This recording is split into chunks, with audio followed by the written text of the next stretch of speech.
m'élève. Je prie avec respect. Chaque matin, moi je prie. Je prie avec respect. Alléluia. Portes, élevez vos linteaux. Élevez-vous, portes éternelles. Que le roi de gloire fasse son entrée. Qui est ce roi de gloire?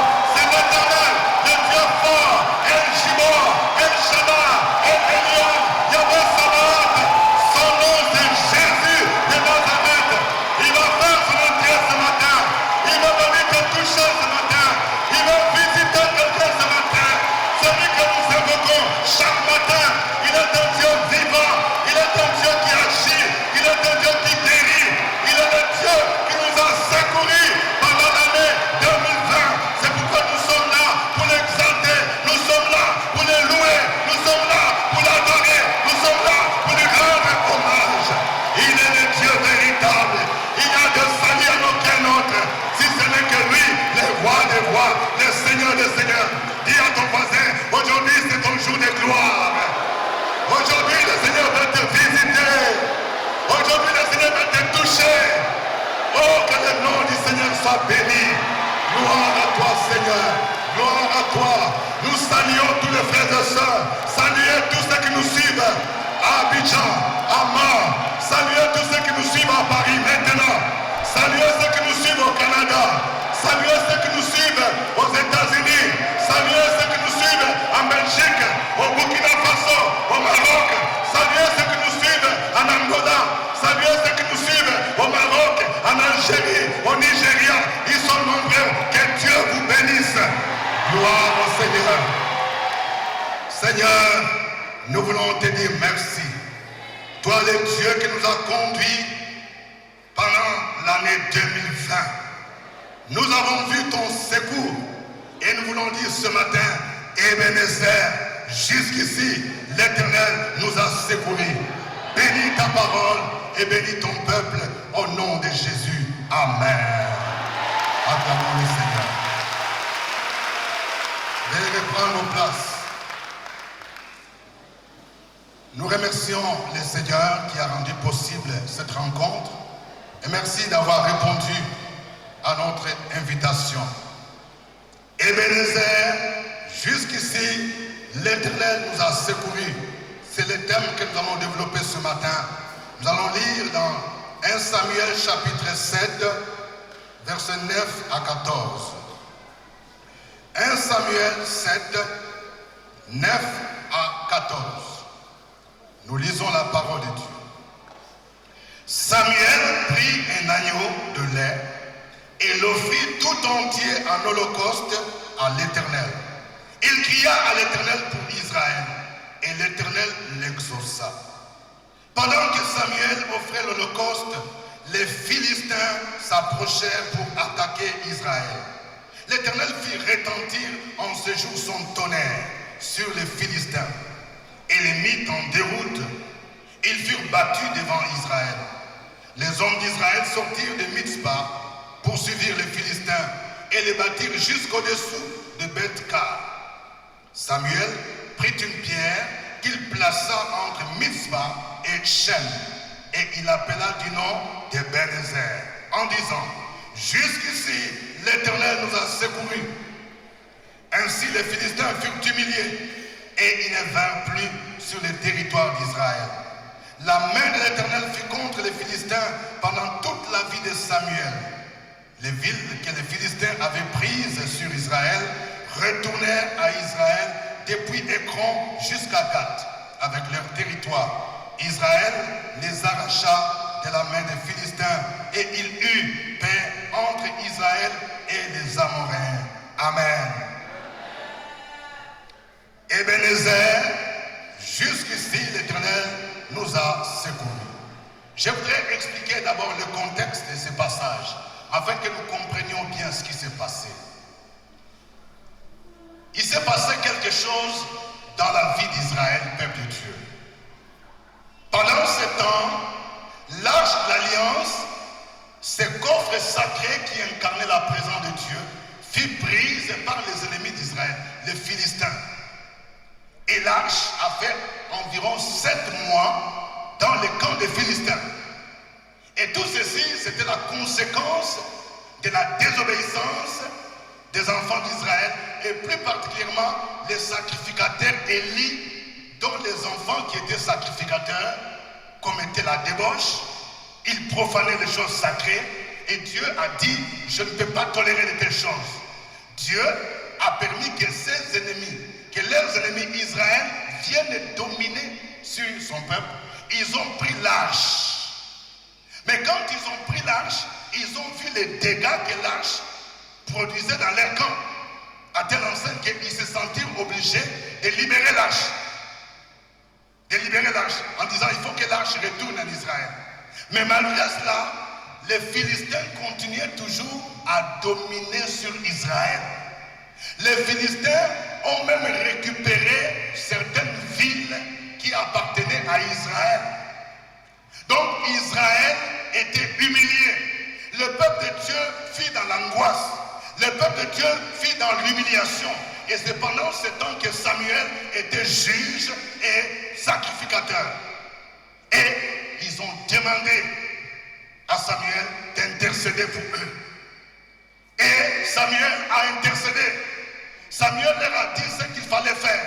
Et quand ils se sont tournés vers Dieu, Dieu les a exaucés. Dieu les a délivrés. Dieu a donné la victoire à son peuple.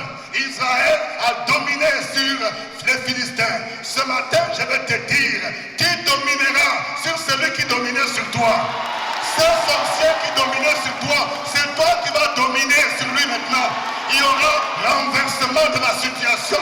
Il y aura renversement de la situation. Ceux qui étaient en haut, c'est eux qui vont tomber maintenant. Et toi qui étais en bas, le Seigneur va te relever. Tu vas dominer sur tes ennemis. Tu vas dominer sur l'esprit de sirène des eaux. Tu vas dominer sur l'esprit d'envoûtement. Tu vas dominer et tu vas dire, jusqu'ici, l'Éternel m'a secouru. L'Éternel m'a secouru. Oui, l'Éternel dit, il est ton secours. Il est le secours qui ne manque jamais dans la détresse. Celui-là qui bloquait ton voyage. Celui-là qui bloquait ton visa. Celui-là qui bloquait ton mariage. Oui, le Seigneur dit, je veux détruire sa puissance. Oui, tu vas dominer sur lui. L'Éternel te donne la victoire. Pour que tu dises, jusqu'ici, l'Éternel nous a secourus. L'Éternel va te secourir. Là où un homme ne peut pas te secourir. Là où un membre de famille ne peut pas te secourir. Il y a un Dieu qui va te secourir. Et tu vas dire, Ebenezer, Ebenezer. Jusqu'ici, l'Éternel m'a secouru. L'Éternel m'a secouru.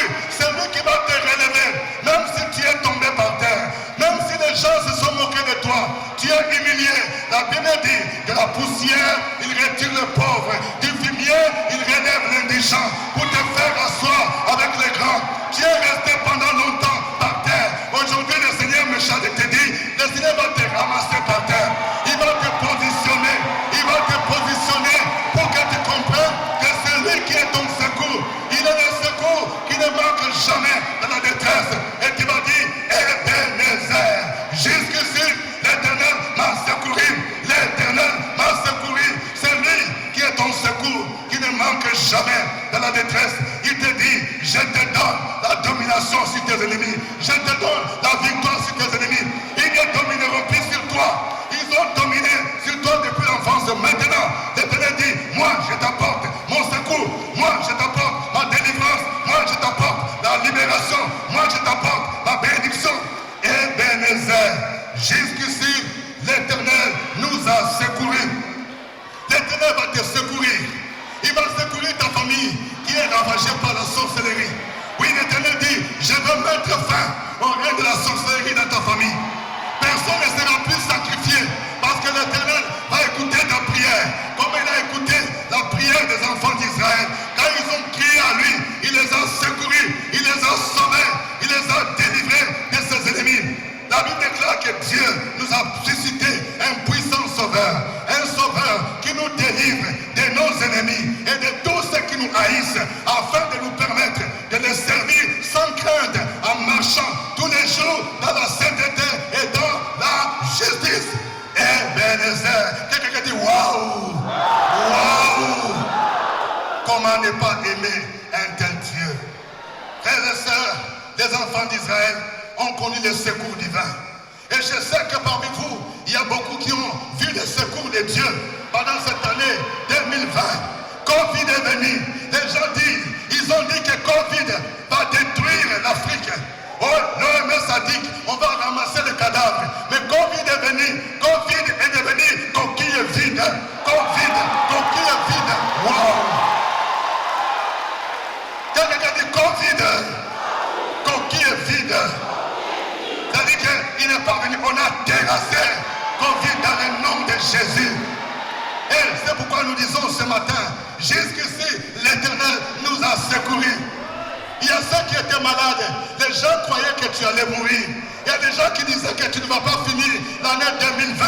Mais te voici en bonne santé. Tu peux encore danser. Waouh! Je peux encore danser. Je peux encore sauter. Parce que l'Éternel m'a secouru. Oui, ceux qui s'attendaient à ma mort, c'est le contraire qui arrive. L'Éternel nous a secourus à OSB. L'Éternel nous a secourus à Fréquence Vie. L'Éternel nous a soutenus Côte d'Ivoire. L'Éternel a soutenu l'Afrique. Parce que nous avons placé notre confiance en lui. Amen.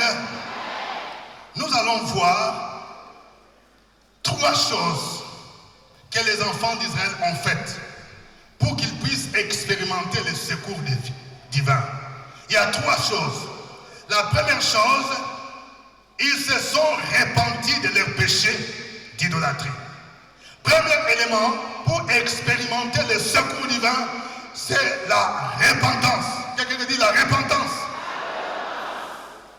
La repentance, c'est la clé pour voir la délivrance, pour voir les miracles divins, pour voir le secours divin. Aujourd'hui, beaucoup de gens n'aiment plus parler de repentance. Tu dois te repentir. Dieu ne peut pas te délivrer quand tu vis encore dans l'immoralité sexuelle. Dieu ne peut pas te bénir si tu es encore pédé. On n'a pas besoin de ces choses-là. Dieu ne peut pas te bénir si tu continues avec ta vie de maîtresse, ta vie de brouteur. Tu continues à venir à l'église et tu continues à adorer encore les bois sacrés, les forêts sacrées. Non. La repentance. Si Dieu a permis que les Philistins dominent sur Israël, parce qu'ils se sont tournés vers les dieux des Philistins. Ils ont adoré les Baals, ils ont adoré les Dagons. Et ça, Dieu ne tolère pas. La Bible dit, ne vous mettez pas avec les infidèles sous un joug étranger. Quel lien y a-t-il entre la lumière et les ténèbres? Tu ne peux pas être chrétien et être mystique.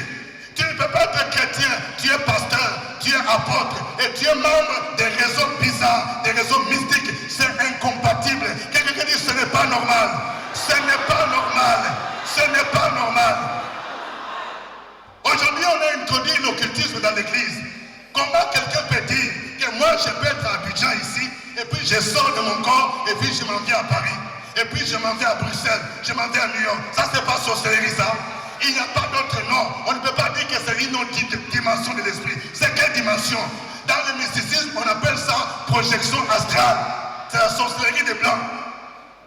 On ne peut pas introduire l'occultisme, l'idolâtrie avec Jésus. C'est ce qui a fait que Israël a été battu par les Philistins. Et le prophète Samuel a dit, si vous vous repentez de tout votre cœur, il est dit dans 1 Samuel 7, 4 à 6, les enfants d'Israël ôtèrent du milieu d'eux les Baals et les Astartés. Ils servirent l'Éternel seul. Samuel dit, assemblez tout Israël à Mitzpah, et je prierai l'Éternel pour vous. Ils s'assemblèrent à Mitzpah, ils puisèrent de l'eau et la répandirent devant l'Éternel. Ils jeûnèrent en ce jour-là en disant, nous avons péché contre l'Éternel. Samuel jugea les enfants d'Israël à Mitzpah. Le péché donne l'avantage à l'ennemi. Mais lorsque les enfants d'Israël ont compris que c'est à cause de leur péché d'idolâtrie que les Philistins ont dominé, ils se sont humiliés devant l'Éternel. La Bible nous dit dans 2 Chroniques 7, verset 14, si mon peuple sur qui est invoqué mon nom s'humilie, prie, cherche ma face, et s'il se détourne de ses mauvaises voies, je l'exaucerai des cieux. Je lui pardonnerai son péché et je guérirai son pays. Il y a des gens qui courent derrière des hommes de Dieu puissants. Un jour, j'ai reçu une dame qui est venue à notre bureau. Elle a dit, vraiment, j'ai mon fils qui souffre d'une maladie. On a vu tous les prophètes jusqu'à... On s'est promené tout jusqu'à... Quelqu'un m'a dit, il faut aller voir les directeurs de fréquence vie là. Lui, il fait des prières puissantes. J'ai dit, ça, c'est le maraboutage spirituel. Les pasteurs ne sont pas des marabouts. Moi, je ne suis pas un marabout, s'il vous plaît. Il y a des gens qui font la ronde pour chercher des marabouts spirituels. Pour chercher des hommes de Dieu puissants. Celui qui est tout puissant s'appelle Jésus-Christ de Nazareth. Le roi des rois, le Seigneur des seigneurs. Ne cherchons pas des hommes de Dieu, mais cherchons Jésus. C'est celui qui délivre. Nous devons nous repentir de nos péchés. La Bible nous dit dans Jacques chapitre 4, verset 7, soumettez-vous donc à Dieu, résistez au diable et il fuira loin de vous. Jacques 4, verset 7. Vous voyez, ces versets, beaucoup de gens l'utilisent dans la prière de combat. Satan, je te résiste. Il y a des gens même qui font des coups de poing. Satan, je vais te boxer. Il y a des prières pour lesquelles le diable se moque. Je vais te boxer, je vais te chicoter. Toi, tu vas chicoter Satan pendant que tu ne parles même pas à ta femme, ça fait plus d'une semaine. Pendant que tu n'as pas pardonné à ton mari. Et dis, Satan, je vais te chicoter. Ce passage commence en disant, soumettez-vous donc à Dieu. Résistez au diable et il fuira. Vous voyez? C'est-à-dire, je me soumets d'abord à Dieu. Je mets ma vie en règle avec Dieu. Je me répands. Et maintenant, quand je vais résister au diable, il va fuir. Mais quand je ne mets pas ma vie en règle à Dieu, quand tu vas résister à Satan, Satan va te dire, mon ami, on se connaît. À Abidjan, là, on se connaît. À Yopougon, là. À Rue Princesse, là. Quand tu t'en vas, les samedis, là, on est ensemble. Et toi, tu vas dire, je te boxe, je te boxe. Tu ne vas pas boxer. Quelqu'un dit, c'est ça la vérité. Ils se sont repentis. Ça, c'est la première clé pour voir le secours divin. Deuxième élément, pour voir le secours divin, il faut jeûner. Ils ont jeûné. Vous savez, il y a beaucoup de gens qui ne comprennent pas l'importance du jeûne. Et là, quand je parle du jeûne, je parle du jeûne biblique. Je ne parle pas de la grève de faim. Parce qu'il y a des gens qui font la grève de faim. C'est-à-dire que tu te promènes dans tout Abidjan, dans toute la Côte d'Ivoire, et puis tu dis, oui, je jeûne à sec. Quand on jeûne, le jeûne est une privation des désirs naturels et charnels. Mais pour vaquer à la prière, pour chercher la face de Dieu. Quand je jeûne, je me prive des désirs. Par exemple, la nourriture, l'eau, mais d'autres choses aussi. Je me prive des films bizarres là. Je me prive aussi de tout ce qui est charnel pour me tourner vers Dieu. Et lorsque le jeûne est fait, selon les modalités bibliques, il y a un secret. Parce que le jeûne démontre notre humilité devant Dieu. Et le jeûne fait que nos prières peuvent toucher le cœur de Dieu.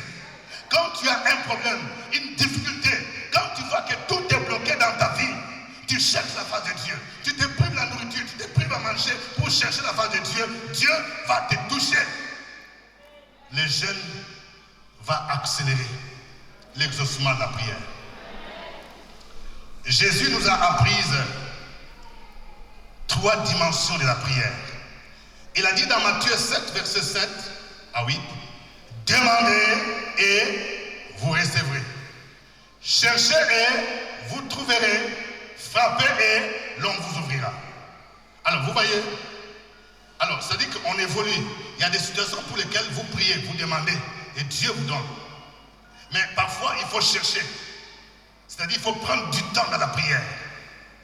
Parfois, il faut te retirer pendant 2-3 jours. Maintenant, la 3e dimension, c'est là où intervient le jeûne. Quand il dit frappez et on vous ouvrira. Il y a des situations qui ne peuvent se décanter que quand vous frappez. on frappe là, ça veut dire qu'il y a une résistance.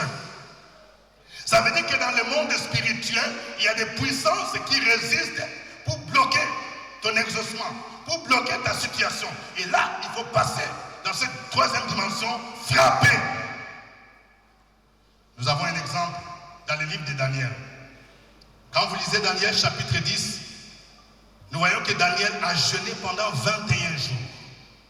Et pendant qu'il a jeûné, la Bible nous dit que dans le monde spirituel, il y avait un combat. Parce que Dieu a envoyé un ange pour répondre à Daniel.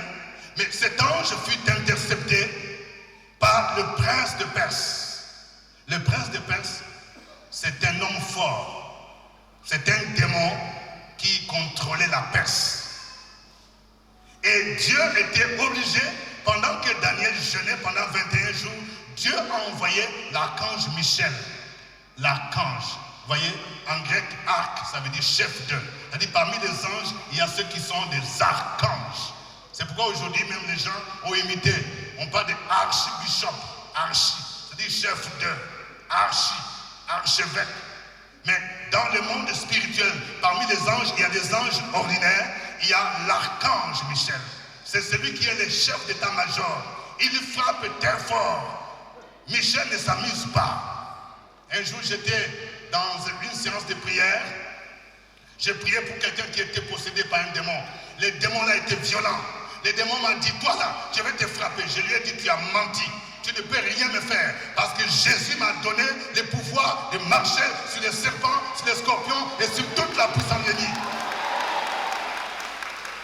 Et le Seigneur m'a mis à cœur de lire seulement un passage dans Apocalypse chapitre 12 qui dit, il y eut une guerre dans les ciels.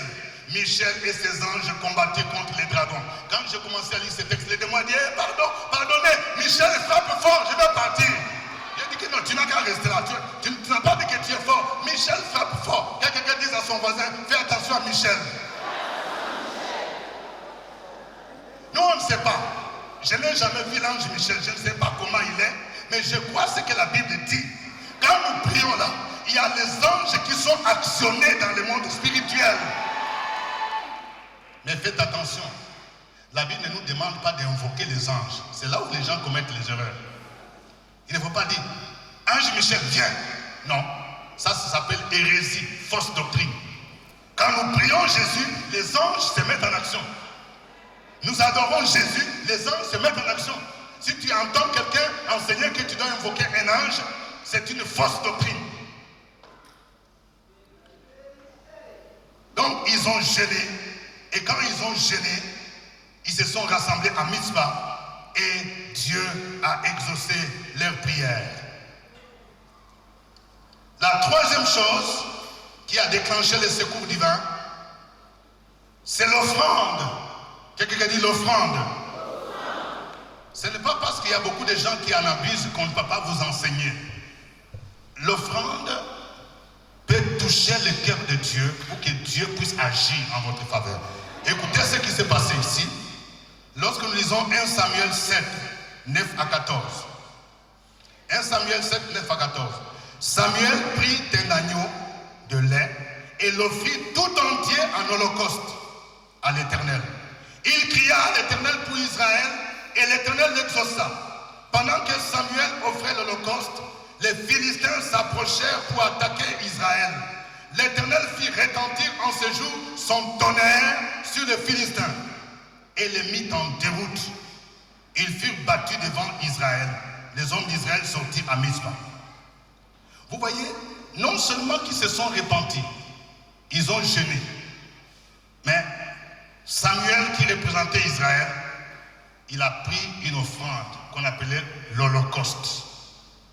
L'Holocauste était un genre de sacrifice qui était consumé entièrement à l'Éternel, qui est symbole aujourd'hui pour nous de consécration à Dieu. Alors, c'est pendant que Samuel était là avec l'offrande, lorsque l'offrande montait vers Dieu, la Bible nous dit qu'en même temps, l'Éternel a fait retentir son tonnerre. Je vais dire à quelqu'un, il y a des moments quand tu donnes ton offrande d'un cœur sincère, le Seigneur est touché. Et pendant ce temps-là, le Seigneur peut combattre en ta faveur. Je vais dire à quelqu'un ce matin, comme l'Éternel va voir ton offrande, je sais qu'il y a des gens qui sont venus sincèrement, l'Éternel va accueillir ton offrande et il va envoyer un tonnerre. Quelqu'un dit un tonnerre. Un tonnerre. Je vais dire à quelqu'un, il y a un tonnerre que Dieu va envoyer dans les camps de tes ennemis. Le tonnerre. Le tonnerre. Si c'est quelqu'un qui a bloqué ta bénédiction à Boaké, le tonnerre va aller à Boaké. Si c'est quelqu'un qui est à Sikensi, le tonnerre va aller à Sikensi. Le tonnerre va aller à Dabou. Le tonnerre va aller à Djebonoua. Le tonnerre va aller à Tiglo. Le tonnerre va aller à Gagnoa. Le tonnerre va aller à Cinématali. Le tonnerre va aller à Bengourou. Le tonnerre va aller à Bondoukou. Là où on a bloqué ta bénédiction, Dieu va envoyer le tonnerre. Le tonnerre. Et quand il y aura le tonnerre, tes ennemis vont se disperser. Et tu vas voir le secours de Dieu. Tu vas dire, Ebenezer, jusqu'ici, l'Éternel nous a secourus. Et quelqu'un dit, waouh! Oui. Aujourd'hui, on n'a plus besoin d'offrir des sacrifices sanglants. Aujourd'hui, le premier sacrifice que Dieu demande, c'est ta vie, ton corps. Romains 12, verset 1 dit, je vous exhorte donc, frères, par les compassions de Dieu, à offrir vos corps comme un sacrifice vivant, saint et agréable à Dieu. Il faut d'abord toi-même t'offrir à Dieu comme un sacrifice. Les sacrifices aussi, ce sont nos louanges. Quand nous adressons les louanges à Dieu, nos sacrifices, les sacrifices, c'est aussi nos offrandes, nos libéralités. Quand l'Éternel t'a béni pendant toute une année, quand l'Éternel t'a visité à travers la radio Fréquence Vie, quand l'Éternel t'a béni par OSP, il a béni ta famille, il a déclenché ta promotion, il a fait que ton salaire a été augmenté, il a fait que tu ailles accoucher normalement. Quoi de normal? Quand de telles occasions de dire, Seigneur, voici mon offrande. Quand Samuel a donné son offrande, la Bible nous dit que l'Éternel a envoyé le tonnerre. Et en même temps, lorsque les Philistins sont venus attaquer Israël, ils étaient mis en déroute. C'est Israël qui avait le dessus sur les ennemis. Aujourd'hui, le Seigneur te dit, je te donne le dessus sur tes ennemis. Je te donne la supériorité sur tes ennemis. La Bible nous dit, car un enfant nous est né, un fils nous est donné, la domination reposera sur son épaule. On l'appellera admirable, conseiller, Père éternel, Dieu puissant, prince de la paix.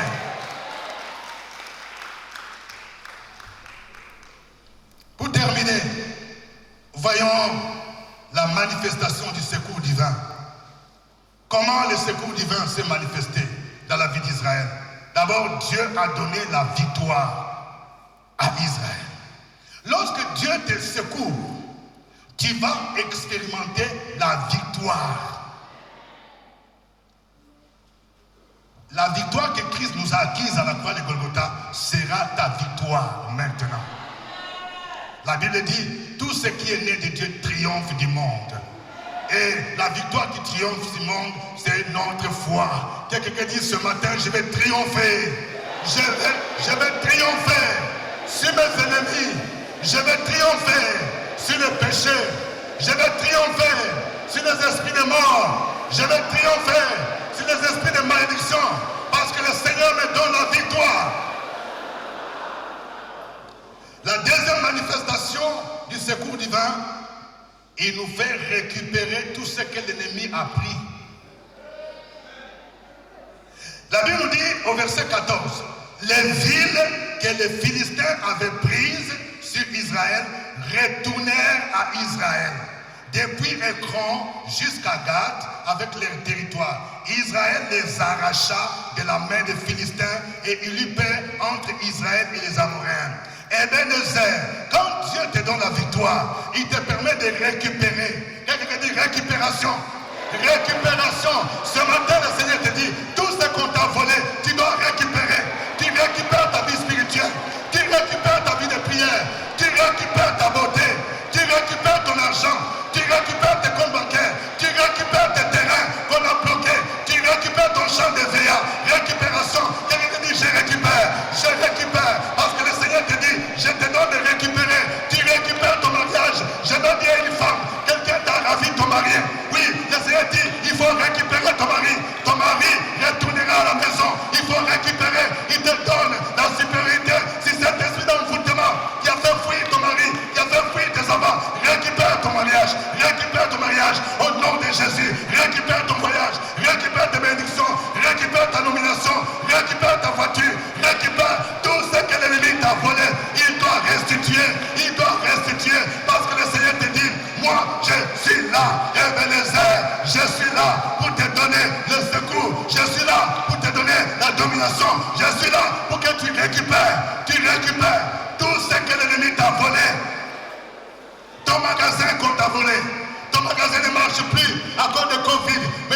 pécheur de te dire, en 2021, tu vas récupérer. Ton magasin va encore reprendre. Tu verras la gloire de Dieu. Le commerce que tu faisais, les clients que les gens t'ont ravis, tu vas récupérer. Tous les clients vont revenir. Tous les clients de ton salon de coiffure vont revenir. Tu vas récupérer. Tu vas récupérer et tu verras la gloire de Dieu. Parce que l'Éternel nous a secourus. Parce que l'Éternel t'a secouru. Il est le secours qui ne manque jamais dans la détresse. Là où tu travailles, il y a quelqu'un qui a volé. Il a détourné ta nomination. Il a détourné ton poste. Au nom de Jésus, tu récupères ton poste. Tu récupères ton poste. Tu récupères ton poste. Au nom de Jésus, tu vas récupérer tout ce que l'ennemi a pu prendre. Et tu vas savoir qu'il y a un Dieu qui restaure. Et tu vas dire, Ebenezer, jusqu'ici, l'Éternel nous a secourus. Que le nom du Seigneur soit béni. Que le nom du Seigneur soit béni. Tu vas te lever là où tu es. Lève-nous, lève-nous. Commence à proclamer, dis Ebenezer. Reprenez ce prière, Ebenezer. Jusqu'ici, l'Éternel m'a secouru. Au nom de Jésus. Aujourd'hui, je confesse que le Seigneur me donne la victoire, la supériorité sur tous mes ennemis. Au nom de Jésus. Aujourd'hui, je confesse et je proclame que je récupère tout ce que l'ennemi m'a pris. Au nom de Jésus. Au nom de Jésus. Élève ta voix, élève nos voix. Alléluia. Proclame cela. Proclame cela. Proclame. Oh, le louange à toi. Alléluia. Il est le Dieu bon. Il est le Dieu merveilleux. Il est le Dieu digne. Il mérite la gloire. Il mérite l'adoration. Ebenezer, le Dieu qui nous a secourus. Le secours qui ne manque jamais de la détresse. À toi la gloire. À toi l'honneur. À toi la puissance. À toi le règne. À toi la magnificence. Le Dieu incomparable. Le roi de gloire. Proclame son Saint-Nom. Proclame son Saint-Nom. Il est là. Il dit, je te donne la victoire. C'est moi qui t'ai gardé. Pendant l'année 2020, tu as vu la fidélité. Tu as vu la manifestation de ma gloire. Je suis le même. Je ne change pas. Ebenezer. Ebenezer. Il nous a secourus. Ebenezer. Il a secouru la Côte d'Ivoire. Ebenezer. Il a secouru l'église. Ebenezer. Il a secouru la radiofréquence vie. Ebenezer. Il a secouru nos familles. Il n'a pas changé. Il mérite la gloire. Il mérite la louange. Oh, merci Seigneur. Merci Seigneur. Gloire à toi. Gloire à toi. Gloire à toi. Gloire à toi. Gloire à toi. Tu es le Dieu bon. Tu es le Dieu merveilleux. Tu es le Dieu incomparable. Le Dieu lent à la colère. Il chambote. Il est là. Il est là. Il est présent. Il dit, je suis là. Je suis là. Oh, merci Seigneur. Louange à toi, notre Dieu. Tu règnes à jamais. Tu règnes d'âge en âge. Alléluia. Béni soit ton nom, Seigneur. Il dit merci. Proclame son Saint-Nom. Il dit, Seigneur, merci pour ce que tu as fait pour moi. Ta fidélité durera toujours. Ta fidélité dure de génération en génération. Nous t'élevons, nous te magnifions. Toi, le Dieu dont la renommée s'est accrue à cause de l'accomplissement de tes promesses. Reçois la gloire. Merci Seigneur. Merci Seigneur. Gloire à toi Seigneur. Louange à toi notre Dieu. Alléluia, alléluia, alléluia. Oh, gloire à toi Seigneur. Merci Seigneur. Alléluia, alléluia, alléluia. Oh, jusqu'ici, nous a secourus. Gloire à toi Seigneur. Merci Seigneur. Alléluia. Gardons un temps de silence. Gardons un temps de silence. Gardons Ebenezer. Le Seigneur est là présent. Le Seigneur est là présent. Il est en train de toucher quelqu'un ce matin. Quelqu'un qui a beaucoup pleuré pendant cette année. Tu as pleuré, mais le Seigneur dit, moi je suis là. Je suis là. Je suis ton secours. Tu as été abandonné. Tu as été éprouvé. Tu as perdu un parent cher. Mais le Seigneur te dit, moi je t'ai gardé. Parce que j'ai encore une mission que tu vas accomplir. Alléluia. Alléluia. Alléluia. Alléluia. Alléluia. Alléluia. Alléluia. Alléluia. Alléluia. Alléluia. Merci Seigneur. Merci Seigneur. Merci Seigneur. Je vais lancer un appel. Si tu es là dans cette salle et tu sais que tu n'as jamais rencontré Jésus, tu veux vraiment le rencontrer. pour expérimenter son soutien. Je m'élève. Je prie avec OSB. Chaque